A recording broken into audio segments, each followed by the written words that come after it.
Good morning. Today is March 6th. It's a Thursday and it's about 6:30 in the AM here on the East Coast of Virginia. Coffee cheers to you. Mm. Hi, I'm Beth and this is my box. I'm at work. Today is my second day of my 4-day work week and it's so exciting. Woo woo. um I was thinking about yesterday and the fact that I was talking about my mom and uh, the situation of what it is.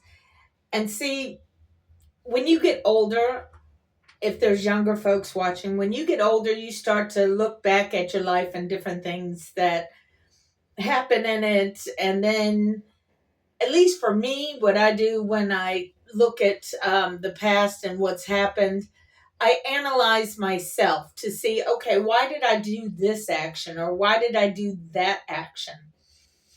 Well, there was a time around the time of when I sent the banana tree and such to my friend, or not my friend, but the band that I admired at the time. If you watch my other videos, then you already know. If you don't, then some of this might not make sense. Anyway, because I was so enamored with the lead singer of this band, um, I wanted to explore as much as I could about him, just like anybody else who is starstruck, as it were. So I went on to a forum that was geared towards other people who are also fans of this particular band. And it was around the time that my brother was getting married to his second wife. And I really, really needed that forum. I think that forum saved me in ways that I still don't comprehend as of yet. Simply because I needed at least a semblance of somebody being out there that thought like I did. Even if it was in regards to a totally different thing or a totally different environment, because I needed to get out of the reality that I was in. Now, on this forum, not only did it help me distract myself from the reality I lived in, but I used to post poems on there all the time. And one of the poems that I used to, or that I did post, was called Professional Runaway. And it was basically saying that I myself was a professional runaway. And it's so true in so many regards. When it comes to, like, for instance, the conversation yesterday that I had, as far as putting out here the video I had yesterday, because it really wasn't a conversation, it was just me talking to a phone. um, I have looked back several times and have come to the understanding I thought that I was being rude, being a bitch, or being whatever, because I would get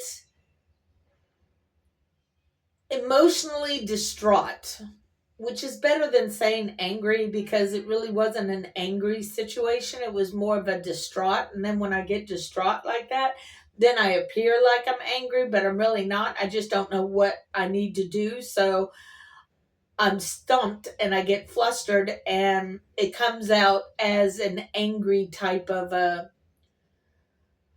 human emotion, I guess, that could be perceived in that way. So, being a professional runaway, it was a thing for me to run away from my familiar family environment. One of the biggest ones that I did to remove myself from that situation was with my mom and my stepfather. It was more my stepfather than my mom.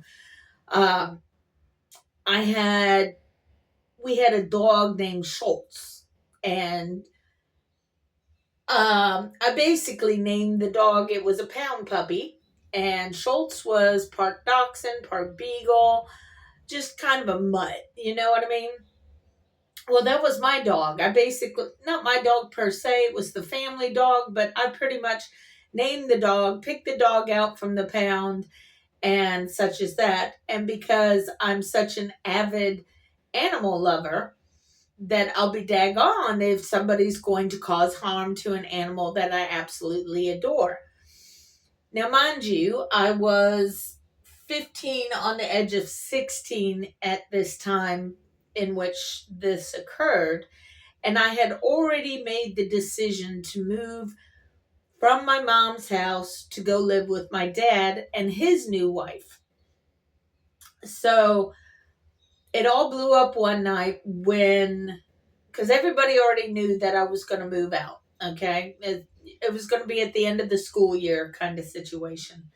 Well, one night my stepfather got mad at my dog for doing dog things, which was gnawing on a bone. And it was a real bone. It wasn't like raw, she was sitting there gnawing on a rawhide. It was a real bone. And because it was a real bone, there were scraping sounds that Schultz was making at the time, because that's what happens when a dog has a bone. It's, you know what I mean? If you got a dog, you know. And if you have given him a bone, you know. So anyway, Schultz was doing Schultz things, and my stepfather proceeded to say that if you don't stop gnawing on that bone, now mind you, he said this in a very hateful, hateful tone, I'm going to kick that bone away from you or do some kind of, I'm going to hurt you, basically, is what he said to my dog. And being that I was on the edge of 16, I looked at him and I was like, before you even think about touching my dog like that, you're going to have to go through me. And then, boom, all of it went off. By the end of this whole thing, everybody in the house was crying except for my brother. And my brother is trying to calm everybody else down because of what I started. And I thought I was in the wrong over time and after years, because it was, when I get mad like that and you're going to go after my dog, I'm going to say some things to you on a human level that's going to hurt your feelings. And it's going to hurt them hard. So I looked at him by the end of that conversation. I was like, I'm moving out. And the reason I'm moving out is because of you. So, yeah, that kind of upset everybody and the whole apple cart. Needless to say, my stepfather never really hurt my dog. But I moved out around that time frame to go live with my dad, because I thought the grass was greener on the other side. What I soon found out was the grass was not greener, it was just more demented. It had more of a sheen on the outside of, oh, that must be nice because he lives in a nice house and makes good money and has all kinds of things and blah, blah, blah. Touted up, my dad touted himself up of, oh, wouldn't it be great to come live with me because, I have all of this and blah, blah, blah. Wouldn't you like that? I can't even remember what it was that he told me. All I know is that he convinced me. And then after he convinced me, I learned that he was full of fluff. And that's a nice way of saying it, okay? That was a thing. Okay, so when I went to go live with my dad, the first thing that happened that I thought was kind of cool, he had a Honda Civic, okay? Anybody who knows the old-timey 1980s Honda Civic, it was a teeny tiny little car. So my dad got it in his little head that he thought it would be a great time to teach me how to drive. Never driven before in my life except for bumper cars at Busch Gardens. You know what I mean? So he had me in the driver's seat of a little Honda Civic. And it was stick shift. Okay, so we had to leave from where we were, which was basically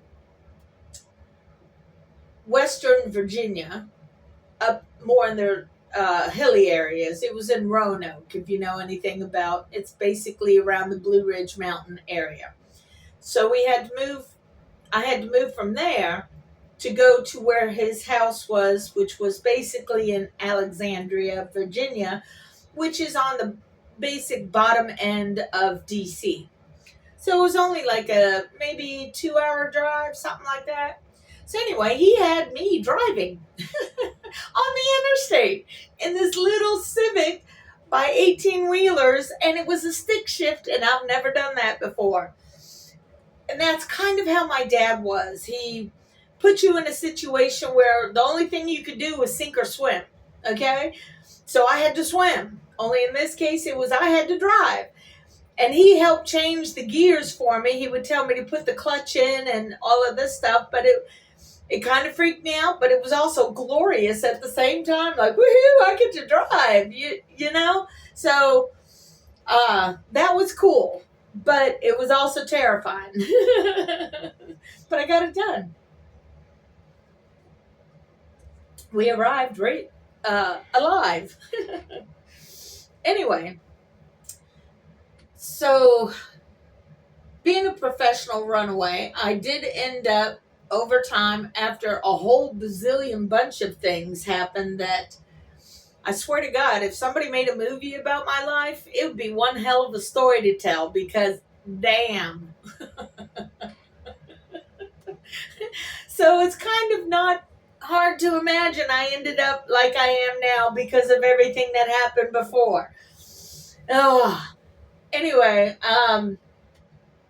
after living with my dad and then a whole bunch of shit happened, I ended up, my dad and my second stepmother started going through the breakup and divorce situation.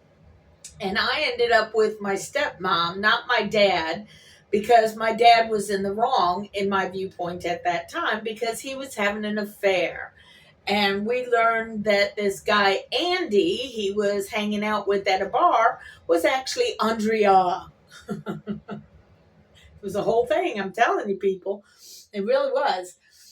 So, because he was in the wrong, I stayed with my stepmother. My stepmother was going through all her adult things at the time, which, a 15-year-old doesn't quite understand. And then she had two kids of her own, which were maybe 8 and 10 at the time. So, it was a whole thing on that regard, too. Well, because she was going through her emotional issues with everything, she's the one that allowed me to drive the 8 kids in the car without having a driver's license, if you listen to a story back when. So needless to say, there was a point where I ended up having to not necessarily run away, but I didn't have much of an option. So I just stayed with at a friend's house during that trauma, and ended up in oh crap, hold on. So anyway, hopefully I'm on the right track because, you talk to people and then you get distracted of where the heck I was. All right. So, because my stepmother and I got into a situation, I basically had to run away from her, and I ended up via my church, which was a Methodist church. I was in a church youth group at the time. I ended up in an unofficial foster home. The folks that took me in they wanted to be official foster parents, but they couldn't because the mom, the lady, had heart concerns, heart issues, a medical condition. And because of that, they were, in a roundabout way, disqualified from being a foster parent, which I thought was rude, but okay. So anyway, I was at this place as a foster kid because I knew I couldn't go back home to my mom and my stepfather because obviously my stepfather and I did not get along very well, and that wasn't going to change during my tumultuous teenage time frame. So in my opinion, I couldn't go back home to my mom and my stepfather. So I couldn't stay with my dad either. So that was not a good thing. Well, basically, my dad ended up to the point where he basically let me know that he didn't want me. He didn't care about me. Whatever, because I hurt his little feelings. Because I did. I called him out with the truth. That's why. He's the MFer who had an affair and then proceeded to, say, I'm a writer. I'm a writer. That's what he said at one point, because I found some of his writings and stuff. And I'm like, dude, no, you're not writing for Playboy or something. It was a whole thing. Anyway, so then me and my foster sister, because I was not in a right state of mind, I did not. This was shortly after my dad proceeded to let me know how much he really didn't care. Um, so I didn't care at that point. Why should I? Because my mom's married this guy that is cruel, and cruelty is the point of who he is, with threatening my dog like that. No, no. And I couldn't stay with my dad or my stepmother.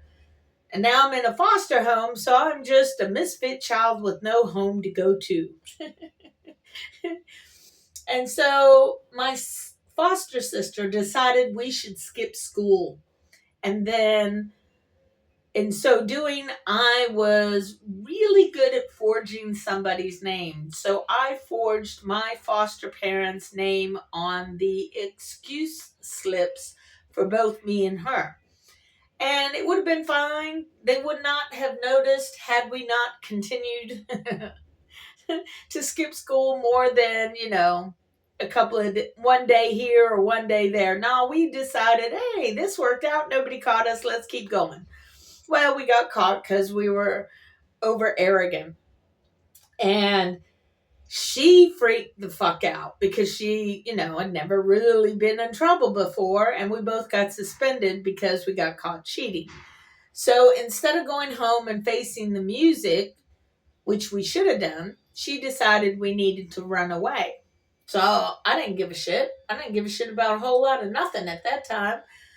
So we both decided to run. And we took her boyfriend with us, or rather he took us with him because he drove. He had the car. So we ended up in Reno, Nevada. And in Reno, Nevada, my foster sister decided, yeah, I'm homesick. Let's go back home. And I didn't have nothing to go back home to, so then I ran away from her. And after this and after that of trying to get a hold of my grandfather who lived in California, I couldn't figure out how to get in touch with him. This was the old days of having to use the yellow pages to get a hold of somebody.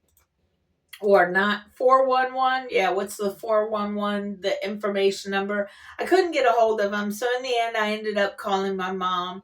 And in the end, I ended up going back home with my mom and my stepfather.